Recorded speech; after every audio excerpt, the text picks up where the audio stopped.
ലോകസഭാ പ്രതിപക്ഷ നേതാവ് രാഹുൽ ഗാന്ധിയെ MP സ്ഥാനത്തു നിന്നും പുറത്താക്കാനുള്ള നീക്കങ്ങൾ പാർലമെന്റിൽ സജീവമാകുന്നത് ഇന്ത്യൻ രാഷ്ട്രീയത്തിൽ വലിയ ചർച്ചകൾക്ക് വഴിവെച്ചിരിക്കുകയാണ്.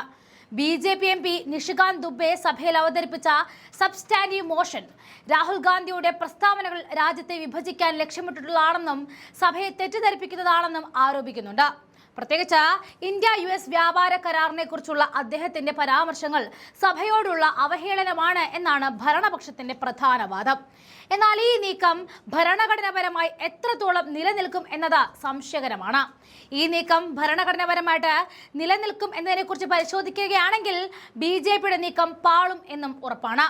ഭരണഘടനയുടെ ആർട്ടിക്കിൾ 105 പ്രകാരം പാർലമെന്റ് അംഗങ്ങൾക്ക് സഭയ്ക്കുള്ളിൽ ചില പ്രത്യേക അവകാശങ്ങളും സംരക്ഷണവും നൽകുന്നുണ്ടെങ്കിലും സഭയുടെ മര്യാദകൾ ലംഘിക്കുന്ന അംഗത്തെ പുറത്താക്കാൻ പാർലമെന്റിന് അധികാരമുണ്ട്. മുൻപ് സുബ്രഹ്മണ്യ സ്വാമി, സാക്ഷി മഹാരാജ, ഛത്രപാൽ ലോധി തുടങ്ങിയവർ ഇത്തരത്തിൽ പുറത്താക്കപ്പെട്ട ചരിത്രവുമുണ്ട്.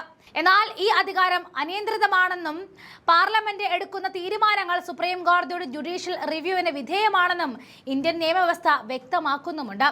2005 പ്രശസ്തമായ രാജാ രാംപാൽ കേസിൽ പാർലമെന്ററി പ്രിവിലേജുകൾ കോടതിയുടെ പരിശോധനയ്ക്ക് അതീതമല്ല എന്ന് സുപ്രീം കോടതി വിധി പുറപ്പെടുവിച്ചിരുന്നു. അതായത് പാർലമെന്റിന്റെ നടപടികൾ ഏകപക്ഷീയമോ ഭരണഘടന വിരുദ്ധമോ ആണെങ്കിൽ കോടതിക്ക് അത് റദ്ദാക്കാമെന്ന്.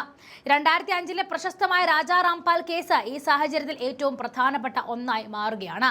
അന്ന് ക്യാഷ് ഫോർ ക്വറി എന്ന വിവാദത്തിൽ 11 MP-മാരെ പാർലമെന്റിൽ നിന്നും പുറത്താക്കിയപ്പോൾ സുപ്രീം കോടതി ഒരു സുപ്രധാന നിരീക്ഷണം നടത്തിയിരുന്നു. പാർലമെന്ററി പ്രിവിലേജുകൾ സുപ്രീം കോടതിയുടെ പരിശോധനയ്ക്ക് അതീതമല്ല എന്നായിരുന്നു ആ വിധി.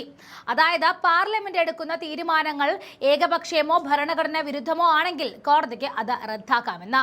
ഭരണഘടനയാണ് ഇന്ത്യയിൽ പരമാധികാരമെന്നും പാർലമെന്റോ നിയമസഭകളോ അതിന് മുകളിലല്ല എന്നും സുപ്രീം കോടതി അന്ന് അടിവരയിട്ടു.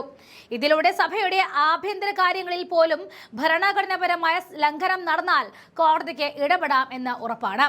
രാഹുൽ ഗാന്ധിയെ സംബന്ധിച്ചിടത്തോളം ഇത്തരം നിയമ പോരാട്ടങ്ങൾ പുതിയതല്ല. 2023 മോദി പരാമർശവുമായി ബന്ധപ്പെട്ട കേസിൽ അദ്ദേഹത്തിന് അംഗത്വം നഷ്ടമായെങ്കിലും സുപ്രീം കോടതിയുടെ ഇടപെടലിലൂടെയാണ് അത് തിരികെ ലഭിക്കുന്നത്. ഇതിന് സമാനമായ മറ്റൊരു വിധി 2025 ജസ്റ്റിസ് സൂര്യകാന്ത് ഉൾപ്പെടെയുള്ള ബെഞ്ച് പുറപ്പെടുവിച്ചിരുന്നു. സുനിൽകുമാർ സിംഗ് കേസിൽ ഒരു ജനപ്രതിനിധിയെ സഭയിൽ നിന്നും സ്ഥിരമായി പുറത്താക്കുന്നത് അമിതമായ നടപടിയാണ് എന്ന് കോടതി നിരീക്ഷിച്ചു. ഒരംഗത്തെ പുറത്താക്കുമ്പോൾ അദ്ദേഹത്തിന്റെ അവകാശം മാത്രമല്ല, ആ മണ്ഡലത്തിലെ ലക്ഷക്കണക്കിന് വോട്ടർമാരുടെ പ്രാതിനിധ്യമാണ് ഇല്ലാതാകുന്നത് എന്ന് കോടതി ഓർമ്മിപ്പിച്ചു.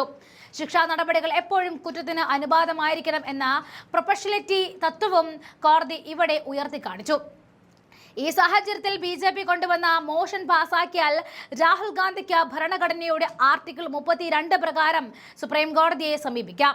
സഭയിൽ തന്റെ ഭാഗം വിശദീകരിക്കാൻ മതിയായ അവസരം നൽകിയോ എന്നും സ്വാഭാവിക നീതിയുടെ തത്വങ്ങൾ പാലിച്ചാണോ ഈ നടപടി എടുത്തത് എന്നും കോടതി പരിശോധിക്കും. പാർലമെന്റിലെ ഭൂരിപക്ഷം ഉപയോഗിച്ച രാഷ്ട്രീയ പ്രേരിതമാണ് എന്ന ഒരംഗത്തെ പുറത്താക്കുന്നത് എന്ന് ബോധ്യപ്പെട്ടാൽ ആ തീരുമാനം റദ്ദാക്കാൻ സുപ്രീം കോടതിക്ക് പൂർണ്ണ അധികാരവുമുണ്ട്.